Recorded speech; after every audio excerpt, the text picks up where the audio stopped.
Eu dei uma volta lá nos comentários do YouTube e tem um comentário de um aluno meu lá que ele disse que fatura entre 500 e 600 reais por dia com reparos eletrônicos.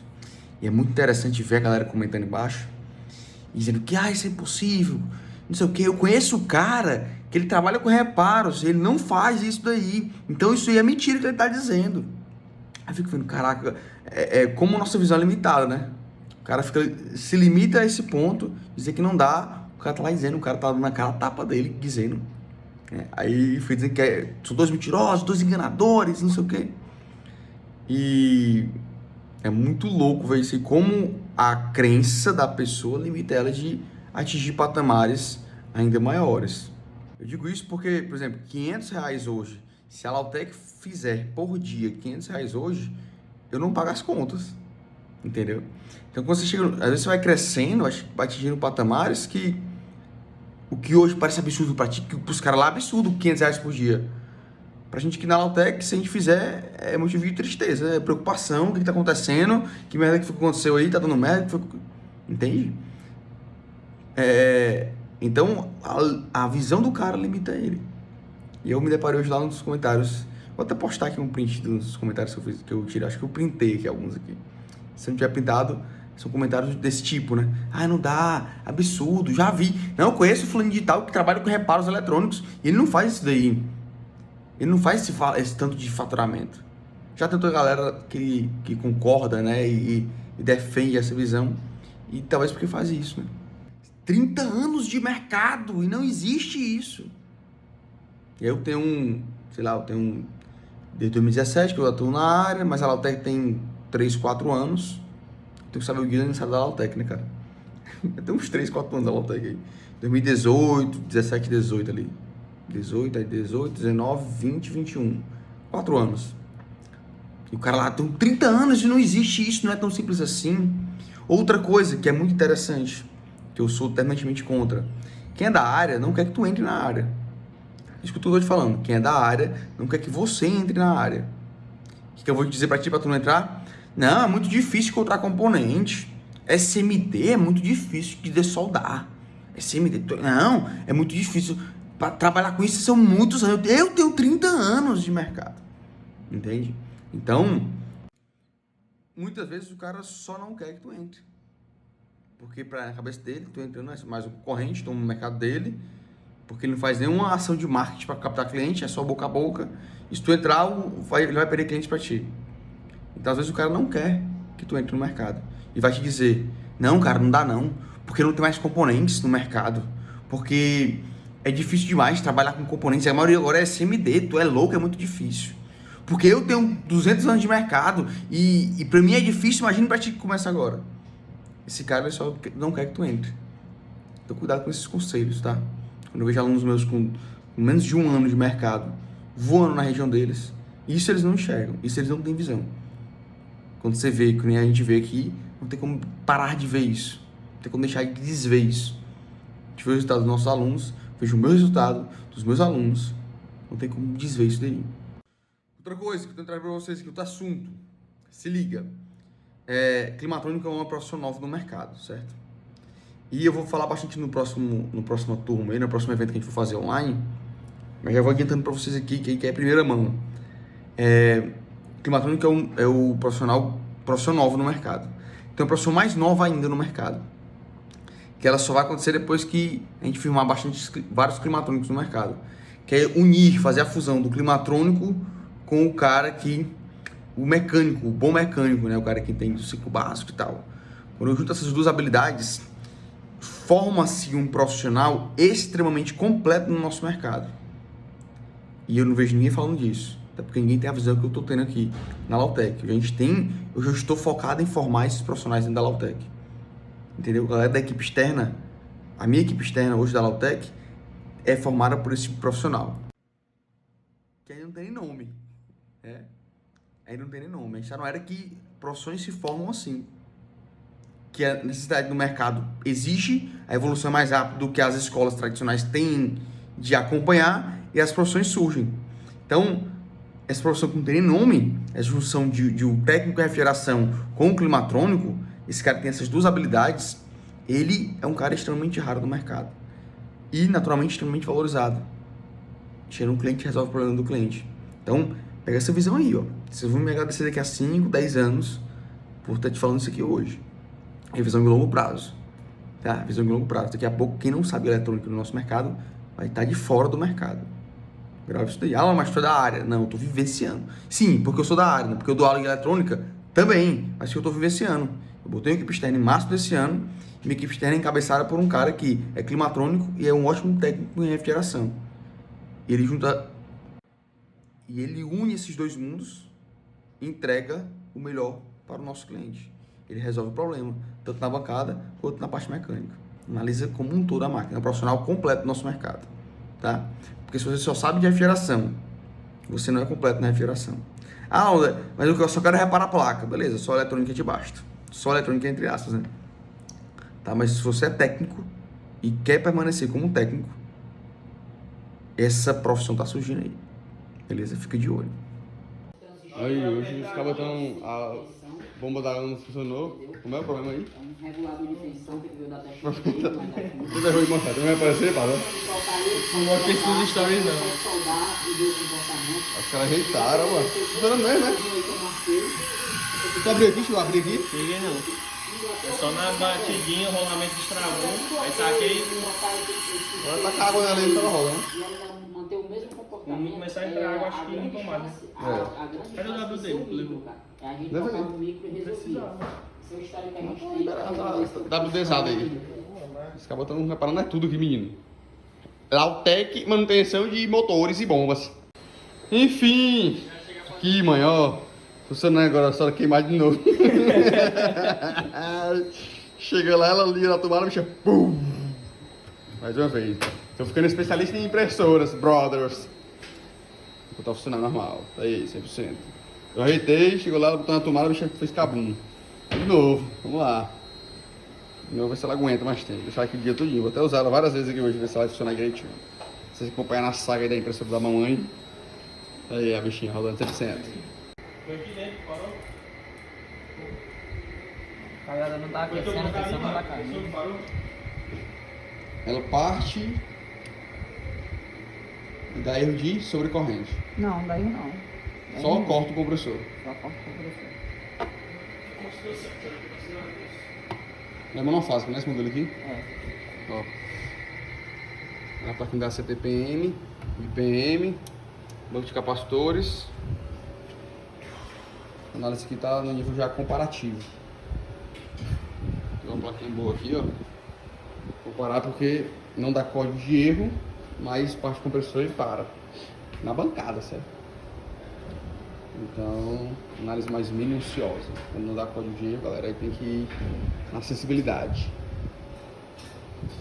Bom dia na Lautec aqui, ó. Tensão não, Quarta-feira, aprendendo sobre equação de Clapeyron. Clapeyron, ensino médio. Vai explicar a relação de pressão e temperatura dos fluidos. Clapeyron, meu irmão. Do ensino médio para a vida, bora lá. Isso aí. Tem que lembrar o que é, né? Pressão, volume. Isso aqui é constante. Então, vamos considerar esse constante aqui. Constante, essas Esse aqui é uma constante, esse aqui é uma constante. Certo. Tá? Não é constante não, esse aqui, ó, mas esse aqui é constante. Tá? Quero só entender a relação. Se eu aumento a temperatura externa, o que acontece com a pressão dentro da tubulação? Aumenta. Aumenta. Se eu aumenta a temperatura, a pressão aqui, ó, aumenta. Aumenta. Se eu diminuo a temperatura, Pressão diminui. a pressão diminui. É. Se eu aumento o volume, Quando tu fala volume, tu fala relacionado a bitola do cano. Se fosse uma panela, a panela. Se fosse uma panela de água. Exatamente. Isso, mas no nosso caso não vai Se mudar. for só pra, né? só pra fazer sentido pra No nosso mim. caso não vai mudar. Permanece constante o volume, né? A tubulação não altera com tanta facilidade. Então lá no nosso caso, lá, ó, no tubo de cobre, isso aqui vai ser aproximadamente constante, certo? É. Isso aqui vai ser aproximadamente constante. O que é isso aqui? O que é o M? É o número de mols, o número de moléculas. O que é o número de moléculas? É a massa do fluido. Se você for ver isso daqui, no processo de evaporação altera. O quê? O tubo. O tubo, beleza. Mas O tubo você... altera. Tá bom, eu entendo. Mas ele está considerando como se Vamos fosse considerar constante. de maneira teórica, só na parte de condensação. Aí ia ter dilatação também. Eu tenho, né? eu tenho 3 temperaturas com a mesma pressão. Porque se a gente considerar só Considerando isso o aí, né? condensador e o evaporador, fica Isso. a mesma bitola. Considerando na teoria, né? Na teoria. Pronto. Teoria, condensador, tem a mesma bitola, a pressão é constante e a temperatura Nas variam. serpentinas, né? Né? E por que a temperatura externa influencia na pressão do fluido? É esse cara que explica, né? Essa fórmula que explica. Que é o quê? Nesse caso, lá no condensador, teoricamente eu vou ter o mesmo volume de cobre, tá? Isso aqui, ó, o número de moléculas também vai ser constante. É porque elas vão só se espalhar, agitar se agrupar. Que é o número de moléculas? É a massa. É. A massa de fluido que você bota. Não, tô dizendo, vai ser constante. 600 porque- gramas, vai ser 700 constante porque gramas. ela vai só... Isso. A massa não muda, né? Certo. É o número de moléculas. Você bota Certo. lá 600 gramas de fluido. Ele tem uma quantidade X de moléculas. Isso aqui também é constante. Tá entendendo? Certo? Isso aqui já é uma constante do fluido. Ó, já é uma constante do fluido. Então, se eu tenho uma constante, a temperatura variar vai influenciar na pressão dentro do fluido. Se a temperatura dele variar. Show de bola. No caso... Diretamente proporcional. Claro. Agora, só uma pergunta. No caso, a temperatura variar, tu está falando a temperatura do fluido ou a temperatura ambiente? A temperatura aqui é... Eu acho que as duas influenciam. É isso que essa é a minha pergunta. As duas influenciam. Ou seja, a Porque o temperatura... ambiente nós sabemos que influencia. Ah, A é. gente sabe que influencia. Seja padrão. Pronto, aqui. Na parede do cobre tem uma pressão somada com a pressão ambiente, né? A pressão interna com a pressão ambiente. Sei. Tá aqui já. Achamos a fórmula que relaciona. Então quer dizer, a temperatura ambiente eu nem vou contestar não, porque eu sei que é diretamente proporcional. Então se a temperatura, eu vou falar do fluido, se a temperatura do fluido se elevar, a minha pressão se eleva. É isso que eu quero dizer. Dentro do sistema. Dentro do sistema. Se ela diminuir, é assim sucessivamente, porque aqui são duas variáveis diretamente proporcionais, né? Aí faz sentido, ó. Vamos lá, na saída do compressor, eu tenho uma tubulação, na volta do. Vamos dizer que tem a mesma tubulação. Na linha de líquido. Aqui eu tenho 75 graus, aqui eu tenho 37 graus.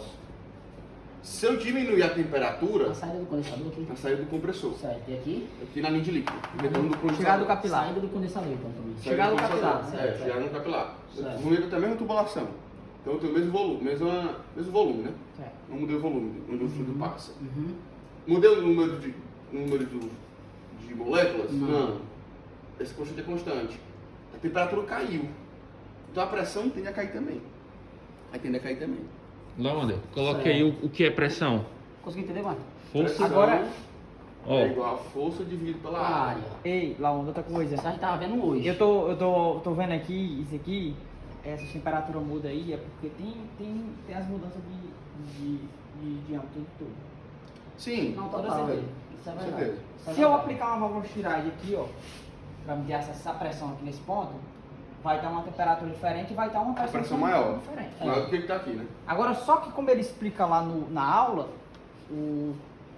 ele explica uma pressão constante para que você tenha um parâmetro para fazer o subresfriamento e tem um parâmetro para fazer o superaquecimento, de um lado e de um outro. No processo de evaporação, no A processo gente pode de fazer condensação. assim, tipo, um dia de sábado, né, aqui. Se tiver uma máquina aí, uma máquina, 9.000, monta ela, lava ela, Miguel lava ela bem direitinho, a gente monta ela Botou válvula, né? e bota válvulas aonde a gente quer mudar, entendeu? Aonde a gente quer medir. Aonde que a gente quer medir? A gente não bota o gás, faz os furos lá, bota as válvulas tudinho, pega tudo isso na teoria e vai ver na prática. a diferença. Praticamente, Aí é uma aula. quando você, como eu te disse, naquela LG, se você pegar aqui após o capilar, certo? Aqui, ó, esse ponto aqui é a linha de líquido, né? Isso. O capilar, vamos dizer que o capilar. Se você pegar, que você já pega aqui, né? Ó, lá, a válvula fica aqui, a válvula de serviço. Beleza. Aqui, e lá tinha 100 PSI, porque tá trabalhando gás 22, né? Aham. Certo? PSI. E na sucção, E na linha de sucção, fazia o meu processo de evaporação, certo? Aí E eu vem- pegava aqui, ó, na linha de sucção, aqui na linha de sucção, me dava 65 PSI. era velho. É velho. Certo? Beleza. G, né? Por quê? Porque tem a diferença de tubulação. Volume. É, Isso aqui não é constante. isso é. Aí modifica a pressão desses pontos.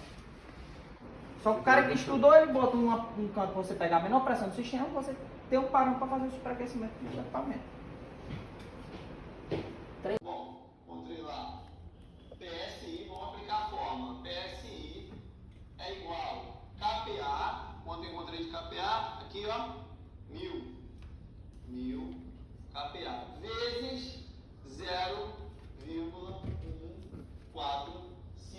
vem da fórmula, certo? PSI é igual, pegar minha colinha lá, 145 PSI. Então a gente já trouxe essas formulazinhas pra vocês. A colinha ontem fez ele errado, viu? A colinha porque ele botou o número errado, viu? Eu vou fazer o cálculo errado. Esse seu tá fito, foi? Hã? Tá fito, ó. Ele esqueceu da vida. Errou foi um número mesmo, muito. Isso aqui porque tá sempre exercitando. Mas na verdade a ideia é trazer pro PSI, porque o PSI. Vamos testar os recebidos de ontem. Se não é uma recomendação, é só mostrando que eu vou testar essa estação aqui. Essa é uma indicação dos meus mentores, que ela é muito boa. Vamos testar, né? Vai também a fontezinha aqui, uma fonte que é só para nosso serviço, porque ela é 2 amperes, 15 volts. Então, olha, 2 amperes, 15 volts. Vou ver se ela vai suprir todas as necessidades. Haja vista que nos nossos circuitos a gente tem tensões de 1.8, 3,3, 5 volts, 12 volts e 15 volts. Então, o máximo dela é o máximo que suporta nossas fontes. E 2 amperes é mais que o suficiente para alimentar todos esses circuitos. Fontezinha simples, bem baratinha, viu, também. Menos de R$300. E vamos testar aqui, vou fazer o unboxing. Vamos lá, vamos abrir ela aqui. Manualzinho. A gente nunca olha, né? Normal, nunca olhar. Inclusive em chinês, é mais difícil ainda. Ela é bem pequenininha, velho. Show de bola, ó. Dou maior valor, coisas, ó. A fontezinha aqui, ó. É bem... Vocês terem noção, é uma chave a fonte. Bem pequenininha. Vou testar ela depois alimentando. E a estação também é bem pivototinha. Deixa o mesmo dela. Na mão aqui, ó. Vocês terem noção. Bem pequenininha. Aí, ó. A carinha dela. É o 886D mais. Certo? Tem aqui a parte do solda e aqui a parte do soprador. Bem pequenininha mesmo. E aqui tem... E aqui tem... ferro de solda. Um soprador. Esse soprador é interessante porque quando eu encosto ele desliga. Pelo menos foi o que eu vi nos vídeos. Quando eu encosto aqui ele desliga. Tem tipo um... identifica, né? Vamos ver se é isso mesmo. E suporte de metal, tá? Importante. Então se vem de plástico aí não ajuda em nada. Agora eu achei que ela é bem pequenininha, cara. Acabei bem direitinho ali no espaço que eu tenho pra ela. Show! Molde climatrônico. Que chegou, foi o que eu fiz. Desmontei ela, que eu vi já que vi um vídeo na internet já dos caras dizendo que queima o dioduzeno ali porque esse aterramento aqui ficou frouxo e a minha veio frouxo. Veio frouxo aqui, eu vou ali pra apertar, né? Deixa eu aproveitar pra dar uma estudadazinha aqui. Muito simples, viu? O circuito. Bem simplesinho. Quem é que aquece? Que aqui vale o estudo, viu? Porque a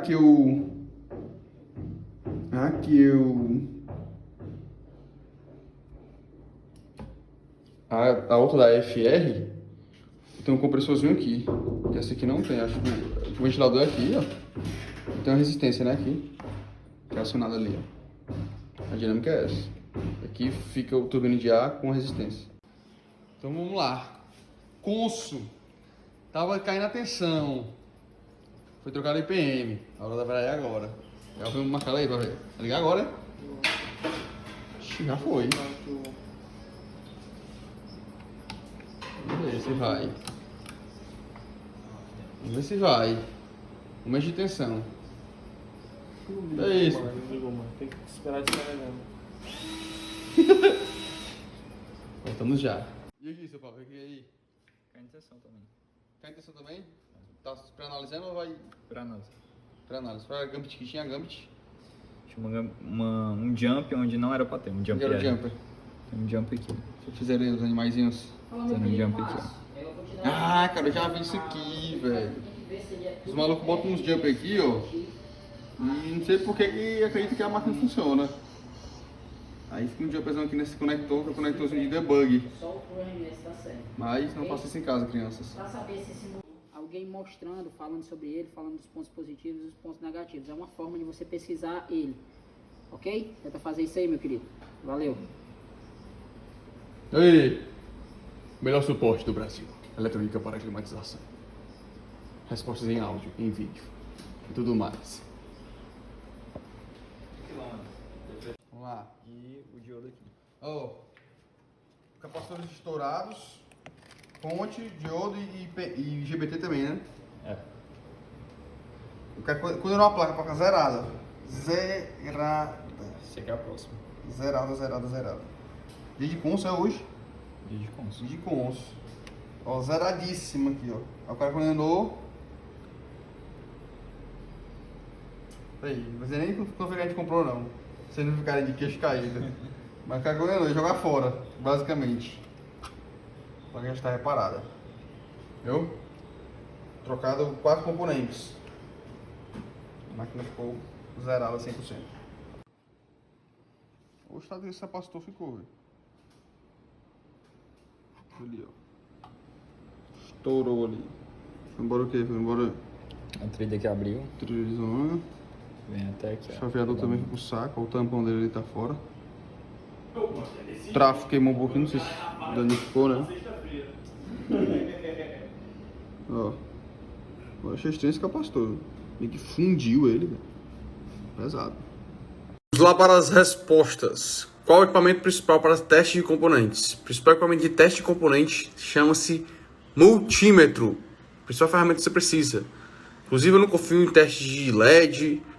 Então o multímetro ele serve para tudo.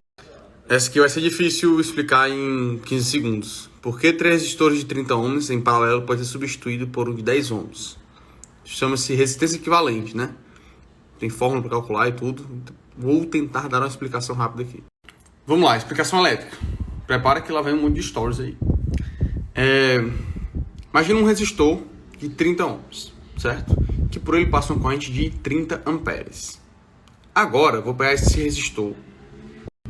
Então, eu tenho uma resistência. Esse 30 amperes vai ter uma resistência à passagem dele por esse resistor. O nome é resistência porque é resistência à passagem de corrente elétrica. Beleza? 30 amperes, um resistor de 30 ohms. Agora, eu pego esses mesmos 30 amperes e vou dividir para que eles passem por 3 resistores de 30 ohms. Então, eu vou ter agora 10 amperes no de 30, 10 amperes no outro de 30, 10 amperes nesse de 30. Porque quando eu associo em paralelo, a corrente se divide. Então, eu tenho 10, 10, 10 em 3 resistores de 30. Vocês concordam comigo que por a corrente ser menor, a resistência vai ser menor a passagem? Farei a seguinte analogia, ó. Tem aquela porta ali. Por aquela porta tem que passar 30 pessoas. Vai ter uma resistência à passagem, certo? Agora eu vou pegar essa porta e vou triplicar. Triplicando essa porta, eu vou ter agora 10 pessoas passando por uma dela, depois 10 pessoas passando por outra, 10 pessoas passando por outra. Foi o que eu fiz. Eu diminuí a resistência à passagem das pessoas por essa porta. Então, quando você divide a corrente em relação a resistores iguais, você, por consequência, diminui a resistência à passagem dessa corrente. Agora eu tenho menos corrente para passar por aquele resistor. Haja vista que a tensão é a mesma, tá? Em associação em paralelo. Beleza, então associei em paralelo, a corrente total se divide pela associação em paralelo, por consequência tem uma resistência menor à passagem da corrente. Beleza.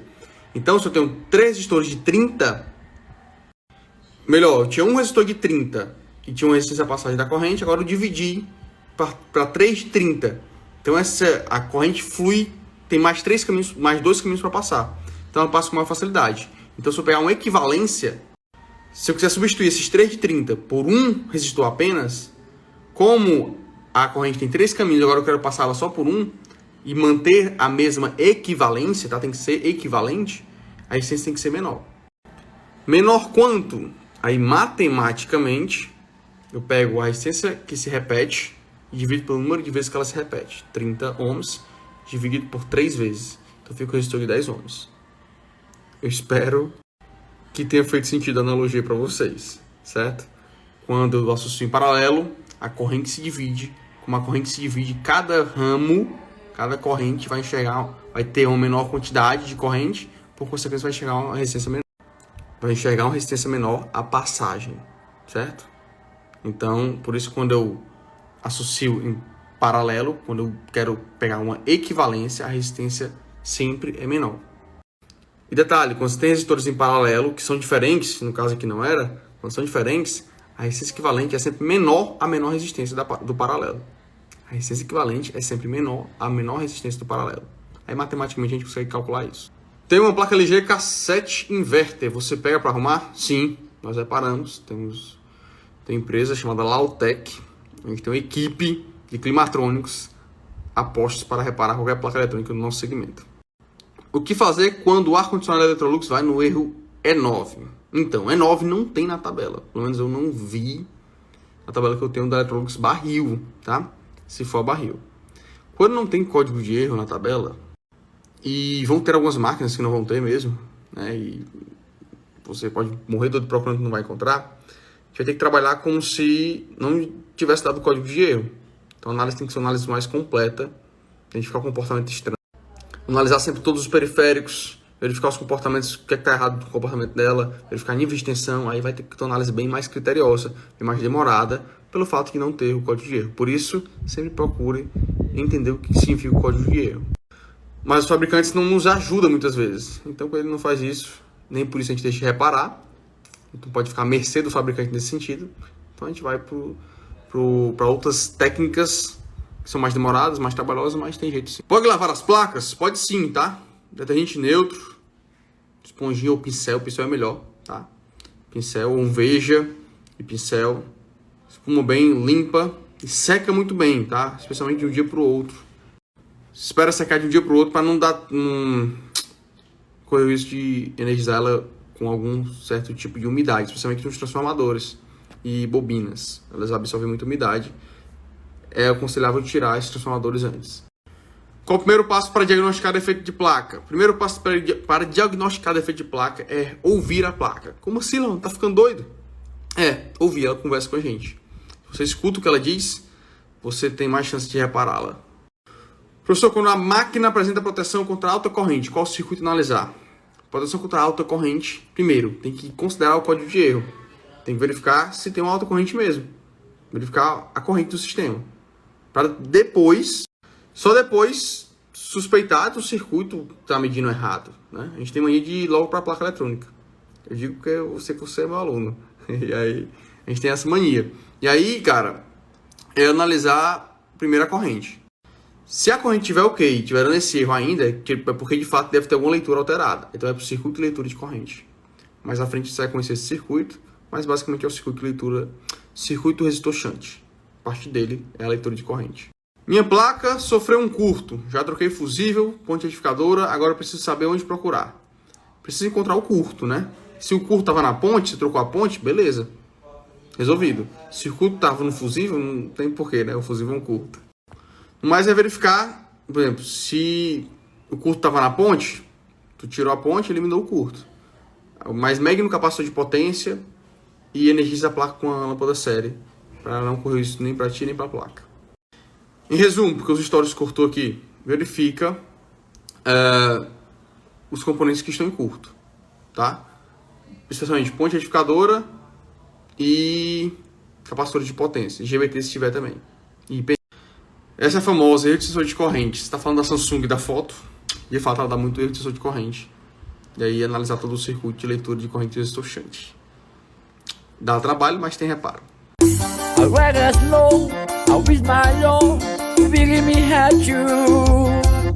Como saber a capacitância dos capacitores SMD? Acredito que são os capacitores SMD de cerâmica, que não tem nada escrito neles. Nesse caso, eles têm que retirar da placa e medir fora com o capacímetro. Porque se for de outros modelos, tem escrito no corpo deles, mesmo sendo SMD. Eletrolítico, tântalo, todos têm escrito. Mesmo sendo SMD. Cara, estamos utilizando... Você usa qual gravadora de EPROM? Estamos utilizando a EZP 2010. 2009, 2010, 2011. EZP. É a mais baratinha, mais simples de usar. Também é limitadazinha. Só serve para EPROM mesmo. Erro OC Samsung 9K. Já troquei comparador, chequei os resistores shunt, eletrolítico e nada. OC, se não me engano, é overcurrent, né? sobre corrente. Tem um capacitor e um resistor, fica perto do IPM, que manda o pulso de volta. O pulso não, a leitura, né? Manda a leitura de volta para o IPM, certo? Inclusive o circuito de OC. No esquema eletrônico da Samsung tem esse circuito. Lá tem um resistor e um capacitor SMD que eles alteram bastante. Especialmente o capacitor. Pela pergunta que você me fez, já deve ter noção desse esquema eletrônico. E pelo nível que parece que você tem, lá tem um circuito de overcurrent, circuito de OC. Dá uma olhadinha nele. A minha dúvida poderia ser o IPM? Noto que a rampa do compressor não está legal. Pode ser o IPM, tá? O IPM pode causar uma sobrecorrente. Vale a pena também verificar a corrente do sistema, ver se está alta mesmo. Fazer aquela medição. Fazer a medição da corrente do sistema. Beleza? Então, pode sim ser o IPM. Né? Para sanar a dúvida, vale a pena trocá-lo. Né? Pelo menos para sanar essa dúvida. Mas antes eu analisaria o circuito do qual eu falei. Né? O resistor shunt, ele tem algumas ramificações. Dentre elas, uma é de volta para o IPM. E nessa ramificação tem um capacitor SMD. E um resistorzinho SMD que fica em série com ele, que pode causar esse erro. Outro detalhe, verifique também se a tensão não está caindo na hora que parte o compressor. A tensão cai, corrente aumenta e dá overcurrent, beleza? Finalizado nossa sequência de perguntas, valeu todo mundo que mandou perguntas. Próxima semana, no mais tardar, eu mando outra caixinha de perguntas aqui. E faça a sua pergunta, não importa se ela é mais técnica, se ela é menos técnica, se ela é mais empresarial, de empreendedorismo, se é mais de negócio. Manda, a gente troca ideia aqui, a ideia é ver de tudo. Hoje foi muito mais técnica, né? A galera tá afiada aí na parte técnica. Mas também, se tiver dúvida sobre esse mercado da manutenção eletrônica, pode mandar também. E se não quiser esperar a caixinha de pergunta, manda aqui no direct, ó. Que eu respondo direct quase que diariamente. Valeu, pessoal. Boa noite. Tamo junto. Até amanhã.